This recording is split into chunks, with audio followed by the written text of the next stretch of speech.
A nombre del Instituto Municipal de Arte y Cultura que preside la doctora Minerva Tapia Robles, en su programa El arte de mi casa a tu casa, les doy hoy la más cordial bienvenida a la doctora Norma Iglesias. Mi querida Norma, bienvenida. Es un honor tenerte el día de hoy con nosotros. Me gustaría mucho que nos platicaras pues de tu trayectoria, de las investigaciones que has hecho, pues tanto de este lado de la frontera, en tu trabajo en el colegio de la frontera norte, donde trabajaste, tengo entendido, veintitantos años, como tu trabajo como docente en San Diego State, en donde has producido pues investigaciones, textos, libros sobre las expresiones culturales transfronterizas. Platícanos de esto, por favor. Me empiezo a interesar por las fronteras, entender las fronteras como lugares especiales, como especie de laboratorios. Curiosamente, mi vida iba a ser en la frontera sur. Yo estaba estudiando la licenciatura y en antropología social y teníamos que escoger un proyecto por el tipo de programa que teníamos. Te tenías que ir a hacer trabajo de campo y yo me iba a ir a trabajar a la frontera sur con mujeres porque siempre me han interesado las cuestiones de género, sobre mujeres obreras, pero en lugar de ser en las maquiladoras del norte de México, originalmente iban a ser mujeres en la producción del Enequén en la frontera sur.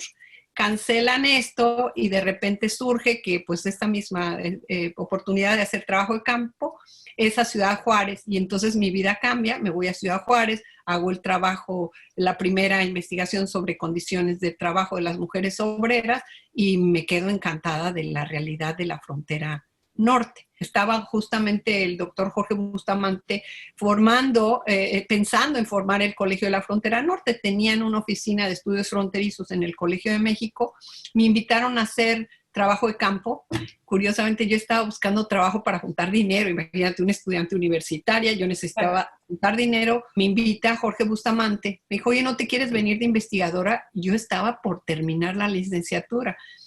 Y me vengo a la Tijuana. Yo había trabajado en Ciudad Juárez, o sea, conocía la frontera, pero en Ciudad Juárez. Luego había tenido la oportunidad de venir a Tijuana y empieza mi vida a convertirme de una no fronteriza a una chilanga que sale y realmente llega a la frontera sorprendida del dinamismo y de lo diferente que es del resto del país, pero también como del potencial que había, ¿no? Y empiezo, aunque mi trabajo empieza sobre mujeres y la maquiladora, en 1984, recién, pues tenía 2 años de formado el colegio, 2 años de haberse formado el Secut, sale un proyecto sobre pensar en todos los estereotipos que se tienen sobre la frontera. Estereotipos que conocía muy bien porque cuando yo llegué aquí o cuando yo le dije a mi familia que me venía a Tijuana, pues la gente te decía, ¿qué vas a hacer a Tijuana? No hay nada que hacer. Y así me empiezo a meter a hacer trabajo sobre las representaciones de la frontera. Entonces llega primero representaciones de la frontera en el cine. Yo pensé que me iba a encontrar unas 5 películas y no sé qué, pues era un universo de películas luego. Y eso me va llevando por diferentes caminos a conocer el proceso en el que se ha ido construyendo el imaginario social y cultural de la frontera. Me doy cuenta que, primero, que la frontera es sumamente estereotipada, que la mayor parte de las narrativas visuales eran narrativas generadas desde afuera, es decir, no era una autorrepresentación, no había producción de cine de la frontera por los fronterizos.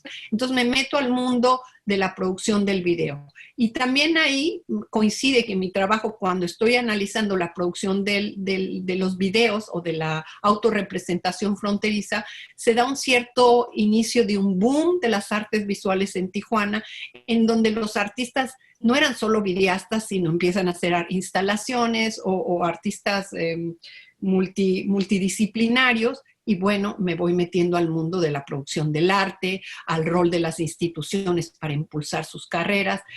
Y cuando cuando empiezo a hacer el análisis de las artes visuales, me permite sacar esa otra parte de Norma, que estaba como desconectada, que era desde la producción de medios, porque es por el análisis y la producción artística, de las artes visuales, era a través de la curaduría. Y cuando surge la primera invitación, es cuando descubres, no, pues aquí, de aquí soy, ¿no? Esto me encanta porque permite aplicar tus conocimientos, tus redes, pero también tu práctica, ¿no? Para hacerlo. Esos primeros estudios que realizaste en campo y en análisis derivaron todos en publicaciones, entre polvo, hierba y plomo, pues es una publicación que está agotada desde hace años. Fue un referente de la representación cinematográfica de este espacio de transición, de transfronterizo, pues. Exactamente. Yo creo que esa ha sido una de los privilegios, digamos, de alguna manera, de haber sido parte de esta camada de jóvenes a los que nos invitaron a participar en el Colegio de la Frontera Norte, donde fuiste pionero de muchas cosas, porque no había una tradición académica de estudios de frontera y tampoco había una tradición específicamente, había casos, pero no había una tradición fuerte de una escuela de estudios culturales en Tijuana.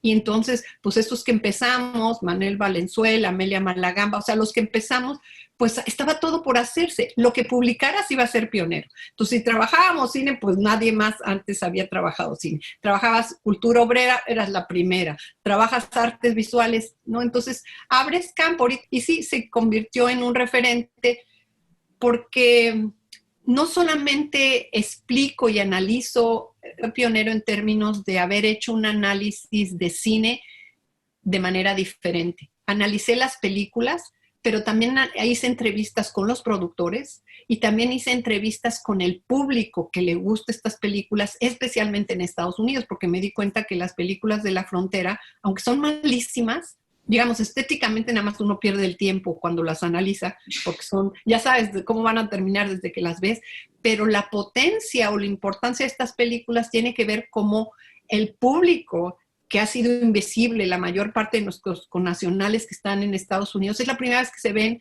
en la pantalla, digamos, en términos de ver una historia que se asemeja a su vida. Aunque sea muy mala la película, hay una conexión emotiva. Entonces el libro incluye una parte sobre el análisis de los procesos de recepción, todo lo que significan estas películas para el público, sobre todo migrante, especialmente indocumentado, viendo estas historias de frontera y la mayoría de ellas migración. Entonces, esa fue también un aporte, digamos, no solo el tema, sino el abordaje de tratar de cubrir todo el proceso cinematográfico, desde cómo se produce una película y cómo se le ocurre al productor hacerla, el análisis de la película, pero el análisis de los públicos. Entonces sí fue un trabajo, me llevó años, muchos años. Y ese sí es un enfoque bastante novedoso, porque los estudios de público, hasta donde yo sé, solo se han realizado hasta los últimos años. No era algo que se acostumbrara a abordarlo, ¿no? Entonces, siempre estábamos con las suposiciones de los datos que se derivaban de la taquilla o de la popularidad de la película o de las notas de prensa, pero no en realidad de este sentir. Y fue un primer intento, digamos, si lo hiciera hoy en día, pues te das cuenta que hay muchas cosas que se pueden mejorar, pero esos son, digamos, los costos de ser pionero en algo.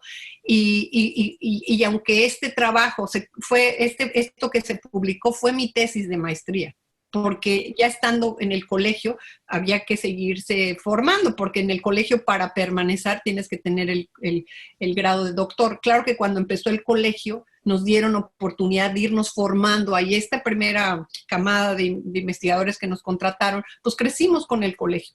Entonces crecí primero yendo a estudiar la maestría en producción de medios en San Diego State, que justamente era porque necesitamos que te formes para que hagas el departamento de comunicación y hagas radio para el colegio. Entonces fue maravilloso, o sea, como estar becada para ir creciendo junto con la institución, desarrollando tus habilidades, pero todo puesto muy en función de que iba a servir inmediatamente.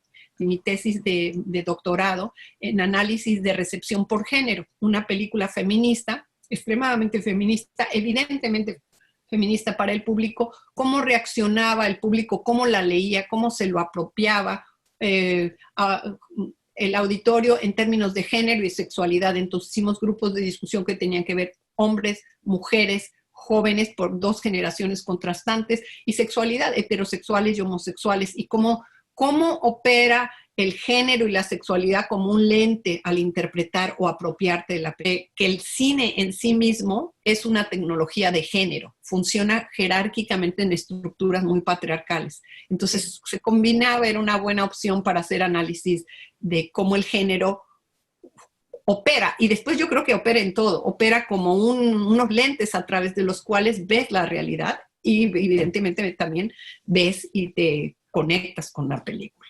Digo, esta estructura patriarcal continúa hasta nuestros días con honrosas excepciones.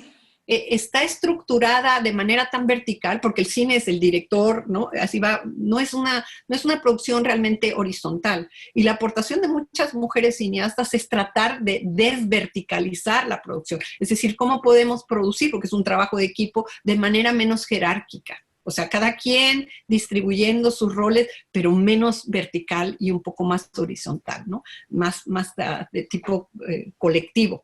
Entonces, cuando hablamos de tecnologías de género, es no solamente la ausencia de mujeres enfrente y atrás de la cámara, sino que la forma en la que el cine se produce es bien jerárquico, digamos, tan jerárquico como las estructuras patriarcales. Entonces, es un planteamiento bastante radical el de Teresa de Lauretis.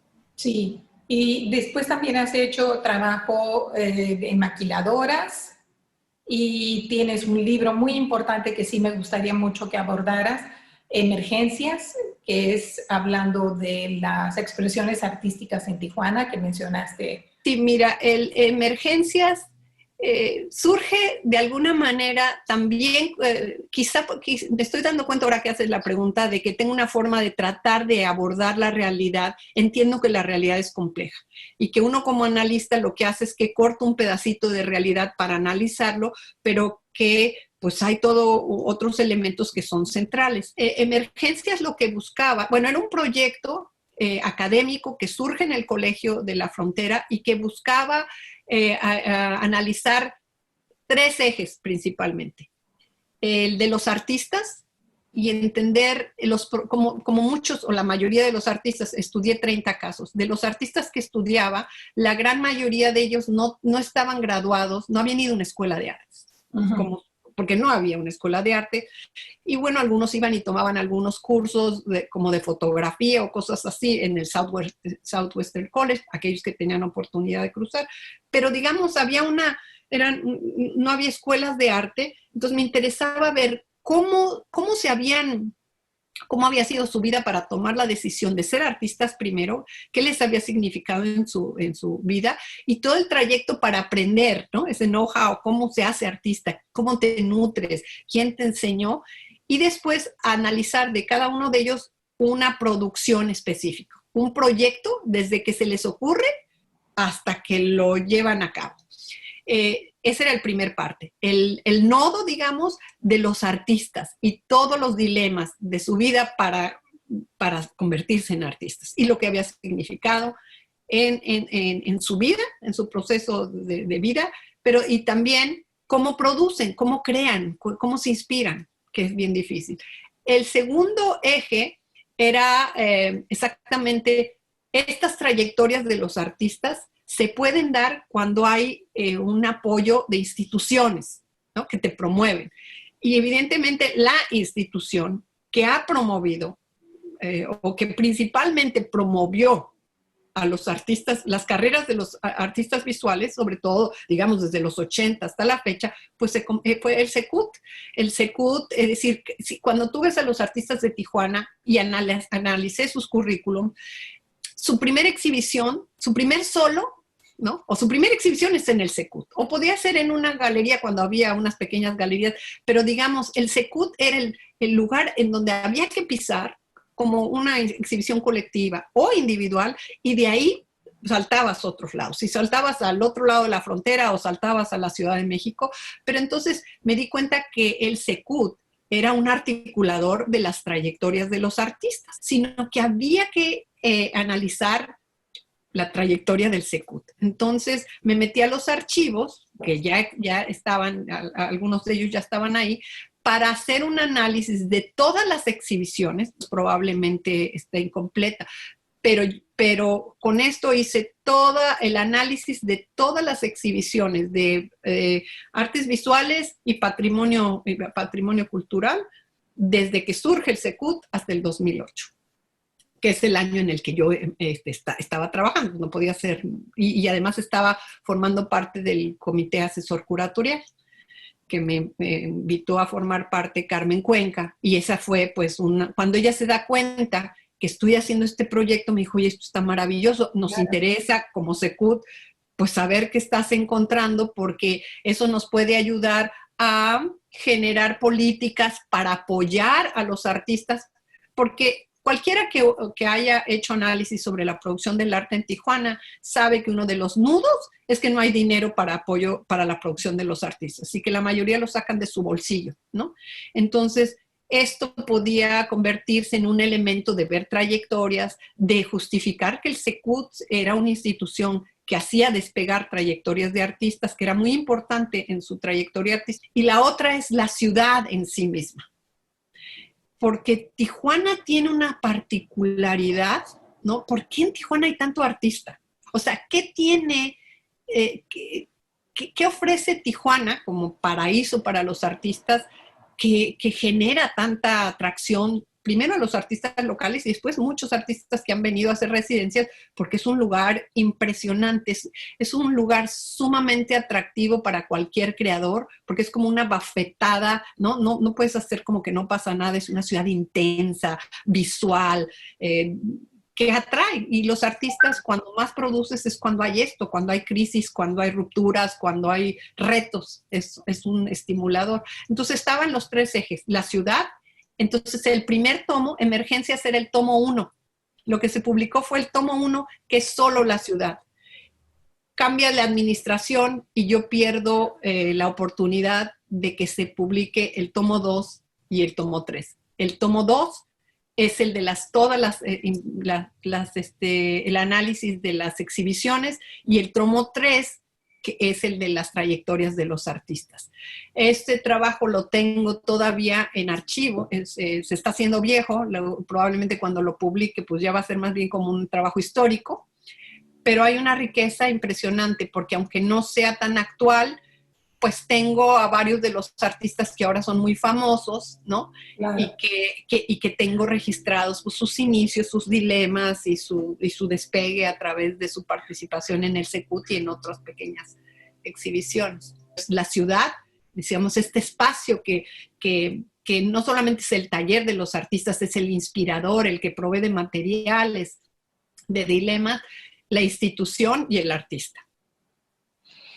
Tú a ti misma te nombras transfronteriza. ¿De qué manera has estudiado a la inversa, de fuera hacia adentro? La transfronteridad, digo que en este mundo nadie nace transfronterizo, uno se convierte en transfronterizo. Unos porque no les queda más remedio, ¿no? En mi caso me convertí en académica transfronteriza como un proyecto académico.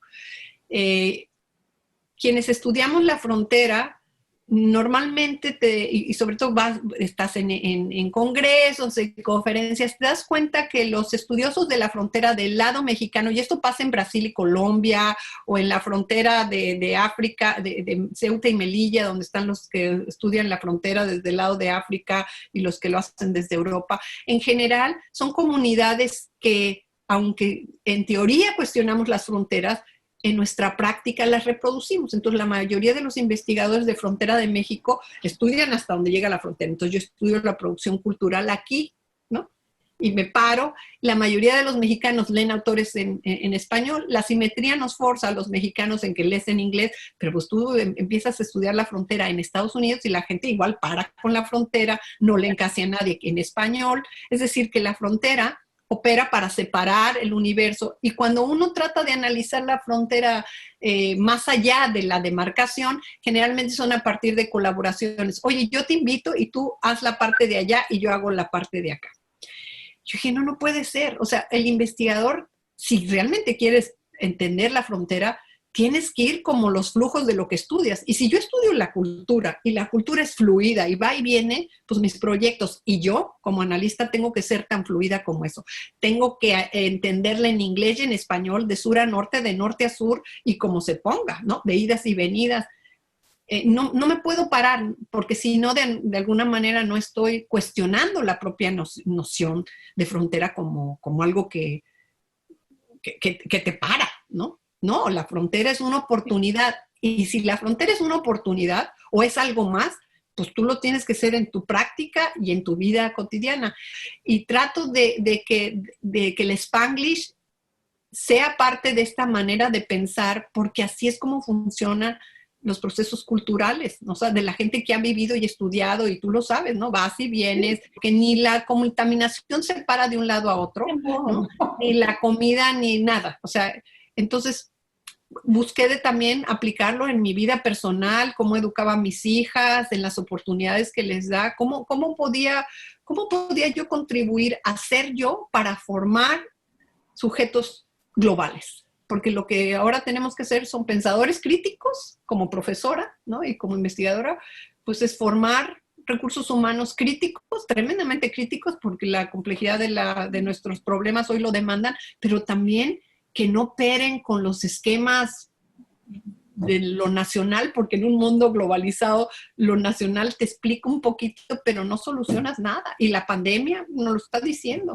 O sea, no vale tu esfuerzo en un lado si no está articulado con el del otro, porque este mundo es fluido. Es sumamente fluido y no podemos operar de otra manera. Ya que tocas lo de la pandemia, pues sí me gustaría preguntarte cuáles son las perspectivas en o sea, ¿se están endureciendo las fronteras?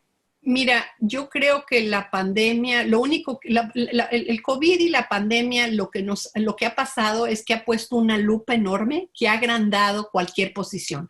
Es decir, aumenta y enfatiza la necesidad de pensar y actuar de manera global, porque de otra manera esto no se para.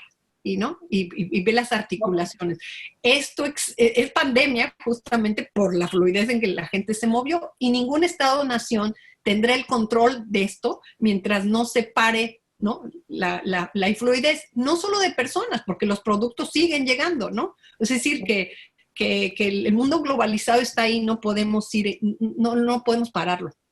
Entonces, pero al mismo tiempo que nos ha enfatizado la necesidad de formas de pensar y de resolver problemas de manera totalmente, ¿cómo dirías?, por encima de las lógicas nacionales, que es lo global, o sea, resolverlo de manera global, sean en los discursos políticos, sobre todo en los políticos que responden a tiempos y espacios así de cerrados, ¿no? Pues respondo a mi tiempo en el que estoy de gobernante, que es así, a mi universo de los que votaron por mí, que todavía es así, porque puede ser a nivel nacional, como está pasando con Trump, que hay un uso político de esto, con un discurso nacionalista que algunos se creen, pero pues que no hay maneras. Entonces, sí, la pandemia ha jalado narrativas y toma de decisiones en estos dos polos, el del extremo nacionalismo porque los hace pensar a algunos políticos o gestores de que cerrando las fronteras tienes más control, cosa que es más discursivo que real, ¿no? Y además es sumamente asimétrico y totalmente injusto, porque depende, de nuevo, como si el virus dependiera del tipo de visa o documento que tuvieras, ¿no? Y aquí pasa todo antes y aumentado. Y por eso es el paraíso de los artistas. Porque aquí, si no te inspiras aquí, ya mejor retírate a hacer otra cosa. Pero si no te inspiras también como académico aquí, o como, es el lugar de los retos. Aquí se pone a prueba como gestor cultural.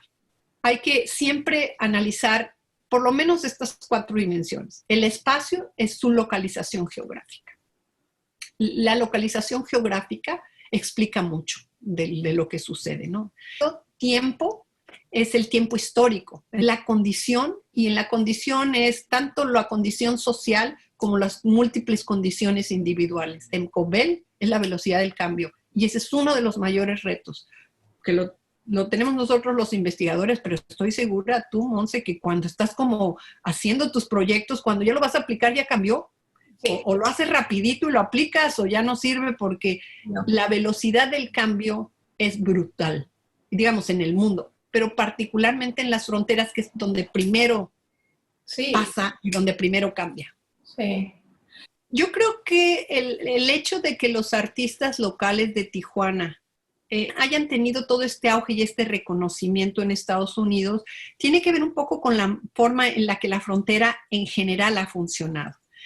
Si uno ve las lógicas de integración cultural histórica de las ciudades mexicanas de la frontera con Estados Unidos, históricamente a veces hay más conexión con el lado estadounidense que con el resto de México. Lo que me llama la atención del caso de Tijuana es lo rápido que pasó de haber sido considerado un desierto cultural a un hotspot artístico. Fue muy, muy rápido. Y esto también pues tuvo algunos estragos en los artistas que de repente se subieron a que ya estaban en las grandes ligas sin tener necesariamente todas las habilidades para sobrevivir en el cruel mundo del mercado del arte, ¿no? Y de las negociaciones con museos, porque pues se pasó, digamos, de autodidactas, pero de repente pues entras a las grandes ligas y te dicen, a ver, calmadita, ¿dónde está tu marco teórico? Ay, pues regrésate y lee. Y lo mismo pasó con los artistas, a ver, ¿dónde está el soporte conceptual de tu proyecto? Ay, pues ahí voy de regreso. Porque la frontera y la necesidad de la frontera generaba una creatividad innata como sobrevivencia para crear, sin que tuvieras que tener todo este respaldo conceptual, teórico, técnico, ¿no? Y una vez que en Estados Unidos se les reconoce como un arte muy interesante, porque es verdaderamente un arte hecho entre el hígado y la cabeza, ¿no? Entre el estómago, es realmente sentido, se hace con sentido. Y hay que decir también que ahí Insight, el proyecto Insight, pues jugó un lugar muy importante, porque es el que atrae a artistas de las grandes ligas a que vengan y hagan residencias y hacen piezas que también tuvo sus problemas con los artistas locales en el sentido de por qué apoyas a estos otros, pero eso abrió la mirada de mucha gente a ver lo que estaba pasando aquí, y también sirvió de escuela para artistas locales para estar en contacto con artistas de otro nivel, ¿no? Y conforme se profesionaliza, que era parte de lo que el tomo 2 de Emergencias buscaba, era analizar los procesos de profesionalización del arte. Y cuando hablo de procesos de profesionalización, está el tuyo y el mío. O sea, mi profesionalización como analista del arte, pero también los procesos de profesionalización de la curaduría, pues no fue hace mucho cuando se hizo la de copyright, que se trajo la primera curadora de afuera para que lo hiciera. No había procesos curatoriales, había colmillo de los políticos o de los gestores culturales de hacer una especie de trabajo curatorial, pero formalmente la figura del curador hasta era mal visto, ¿no? Que viene y nos enseña de afuera. Es decir, mi interés es ese proceso de profesionalización, de maduración de la producción del arte. Y estamos, cuando uno lo ve, es como la tecnología. Cuando veo mi celular de hace 10 años, digo, qué barbaridad, ¿cómo pude haber hablado con esto? Y a esta velocidad del cambio tecnológico ha sido la velocidad del cambio de la producción del arte en Tijuana. Y muy articulado, porque no es solamente las artes visuales, sino todo esto que se ha dado con los jóvenes de articularlo con la gastronomía, con la cerveza, ¿no? Con el vino, con rehacer las estructuras urbanas, formas diferentes de vivir la ciudad. También has hecho exposiciones en Estados Unidos. También ves el espacio chicano. ¿Cuál sería la mirada del lado mexicano? Lo chicano no siempre fue aceptado, bien visto. Y ahora estás precisamente trabajando en una universidad dentro de un programa de estudios chicanos. ¿Cómo conllevas esto? Mira, a nivel personal, yo debo de confesar que mis primeros vínculos sólidos en Estados Unidos siempre fueron con chicanos. Para mí, la comunidad chicana, académica y artística, fue la que me permitió anclarme y entender ese otro Estados Unidos, porque funcionan en muchos sentidos como puentes, como traductores culturales, como vínculo. Del lado mexicano somos traductores de la incomprensión que se tiene desde la Ciudad de México de lo que es la frontera. Entonces uno vive como puente, ¿no? No hay problema con que se use el idioma así. Es decir, los fronterizos como los chicanos, aunque yo creo que el problema de los chicanos es mucho mayor en términos de comunidades que han sido negadas, oprimidas, tratadas, son de alguna manera ellos mismos personifican las fronteras. Entonces, ellos querían que la frontera estuviera más presente en sus departamentos. Y cuando hablo de la frontera, no era solo la frontera simbólica, porque todos ellos de alguna manera representan, sus cuerpos son cuerpos fronterizos, ¿no? Hablan inglés y español, están conectados con México, a veces lo romantizan mucho, sino que además la teoría de fronteras, cuando uno se ha dedicado a estudiar la frontera, una de las grandes aportaciones a la teoría de frontera ha sido una de las teóricas feministas como Gloria Anzaldúa, que decidió hablar de un concepto que en inglés se llama borderlands, que aunque no es literal en el sentido de estos territorios de frontera, de zonas en contacto que generan culturas diferentes, que Tijuana tiene una forma de ser mexicano diferente, ¿no? O de Tijuana a San Diego como un tercer espacio cultural, sino que ella hablaba de esas otras marcas, de las fronteras que están en tu cuerpo, que te lee la gente y siempre es un otro, ¿no? Este color de piel siempre te recuerda, tu acento le recuerda que eres un otro. Entonces, para mí era como el lugar natural al que debía de llegar, uno, si me quería convertir en una académica y una persona, un sujeto, una sujeta transfronteriza, porque era la mejor llegada y porque además eran los que justamente teóricamente estaban más cercanos a lo que yo quería hacer. Claro. Pues llego de nuevo al arte y al cine, porque yo ya me había conectado primero con el cine y me había dado cuenta cuando estaba analizando la representación de la frontera en el cine, que cuando hablaba del cine en Estados Unidos, una cosa era hablar de cómo Hollywood representa a México, pero era otro universo diferente, cómo las narrativas chicanas hablan de las fronteras. El cine chicano es el primero que representa la frontera como un espacio de recuperación cultural y no como pérdida. Si tú analizabas el cine mexicano, los fronterizos y las escenas que pasaban en la frontera eran problemáticas. Era de crisis de identidad, era que eras un vendido a la patria, eras un mexicano poco ejemplar. Mientras que y lo mismo pasaba con el cine de Estados Unidos, ¿no? Era el lugar sin ley en el que vivían los que huían de la justicia, ¿no? En los westerns o los corruptos o los narcos, siempre era negativo. El único que ponía un énfasis positivo en la frontera eran los chicanos. Para ellos la frontera era un lugar y un espacio de afirmación cultural. Y cuando empiezo a conocer más profundamente el arte chicano, puedo ser también más crítica del arte fronterizo. El arte fronterizo y cuando estoy pensando el arte fronterizo que ahora asociado al arte generado en las ciudades mexicanas de la frontera, ¿no? Que son las que tienen más conciencia de su condición de frontera, que, by the way, por cierto, los primeros años, cuando empiezo a entrevistar a los jóvenes que empezaban a hacer video, ellos no querían ser ni asociados con los chicanos, pero tampoco asociados con el arte fronterizo. Estoy haciendo arte de mi cotidianidad. Pero pues sí, aunque tú digas de mi cotidianidad está marcada por la frontera, ¿no? Por ejemplo, Marcos Ramírez R., que es el más político de los artistas tijuanenses, y él claramente te dice, no hay otra manera de ser.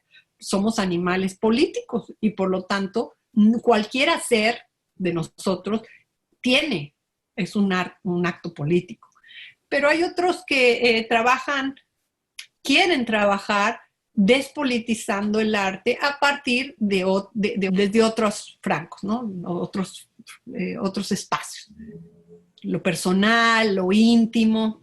Pero bueno, los que hemos estudiado el feminismo sabemos que lo personal es político. Entonces que no hay manera de huir. No hay manera de huir.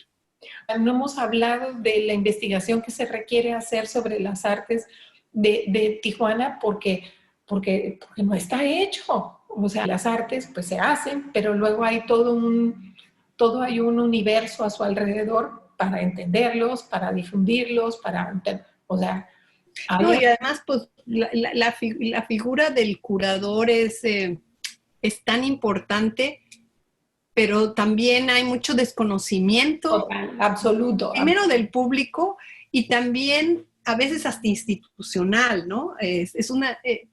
Porque es una posición que articula. Y en el momento que tú articulas y puedes traer, pues hay poder.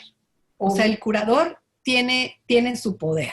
Así es. ¿No? Y puede tener más o puede tener menos, dependiendo, pero también tiene que hacer su chamba bien y tiene que entender cuál es la problemática, cuál es la oportunidad y cuáles son esos puentes que estás mencionando. No es caprichoso, pero pues a veces sí lo parece. Sí, y la otra cosa es que ni el investigador, ni el curador, ni las instituciones podemos funcionar si no sabemos la complejidad del universo con el que trabajamos. Y hay que empezar por ahí. O sea, no hay, y ha habido muchos intentos, pero no tenemos un banco, algún lugar donde se centralice. Bueno, en el Secut hay algo, pero digamos, hace falta mucho más trabajo de tener un lugar un espacio que no puede ser no un lugar físico, ¿no? Puede ser incluso una página web. Muy, muy fluida, en donde quienes queremos hacer una curaduría sobre la nueva generación de artistas, pues tengas acceso, porque es más bien como de bolita de nieve, y la bolita de nieve pues suele ser muy injusta porque son tus redes, y entonces tus redes te llevan, por cierto, de repente se salen de estos, ¿no? Entonces entra uno nuevo, pero en general,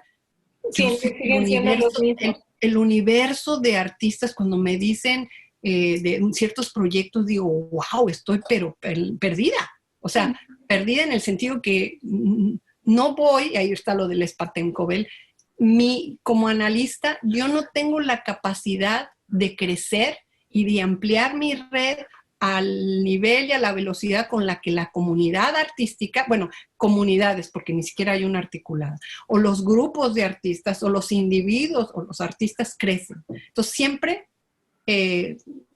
desconocemos de muchos nuevos artistas, ¿no? Tendría que haber, y en eso fíjate que alguna vez lo pensamos, cuando estaba con Tere Vicencio y con Carmen, se necesita hacer una especie de le llaman clústeres, ¿no? Estos, sí. Pero en realidad deberíamos de tener algo articulado, o sea, un grupo de personas que se dedique o sea, haciendo cada quien su función para promover el arte, a los artistas, a vincularnos más allá de, y esto te lo digo totalmente honesta, o sea, más allá de la lógica de las administraciones políticas, a la par de los artistas deberíamos estar formando críticos de arte, analistas de arte, promotores de arte, ¿no? Gestores de arte. Muchísimas gracias. De nada, Monse, pues seguimos en contacto.